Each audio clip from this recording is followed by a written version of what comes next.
तलहार सहाफी मोहम्मद असलम तालपुर की जरे जमीन पर कब्जे की कोशिश के खिलाफ मुतासिरा सहाफी की प्रेस कॉन्फ्रेंस। तफसीलात जानते हैं हमारे नुमाइंदे आजिज अनवर की इस रिपोर्ट में। बिल्कुल, तलार प्रेस क्लब के सीनियर रुकन मोहम्मद असलम तालपुर ने इल्ज़ाम लगाया है कि देह गाय की तपो दबाड़ो तहल के तलार उनके आबाई ज़र ज़मीन 35 एकड़ 36 घंटे पर मुसल्लह अफराद ज़बरदस्ती कब्जे की कोशिश कर रहे हैं और उन्हें जान से मारने की धमकियां भी दे रहे हैं। इसके मुताबिक ये ज़मीन गुज़श्ता 40 सालों से उनके वालिद मोहम्मद बहा तालपुर की ज़ेर काश्त रही, जबकि पिछले 20 सालों से वो खुद आबाद कर रहे हैं। चंद रोज़ कबल लखी जत, हादी बक जत, हामिद जत, सिपाही अली मोहम्मद जत, सदर जत, समद जत और उनके दीगर साथियों ने ज़बरदस्ती ज़मीन पर दाखिल होकर लाखों रुपए की मालियत के दरख्त भी काटे और कब्जे की कोशिश भी की।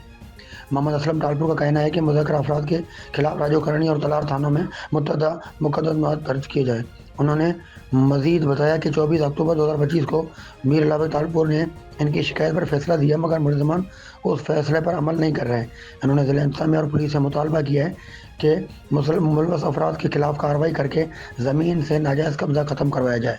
जी, आपने रिपोर्ट को मुलाहिजा किया। मजीद खबरों और अपडेट्स के लिए देखते रहिए फैज़ न्यूज़ नेटवर्क। फैज़ न्यूज़, फैज़ सबके लिए।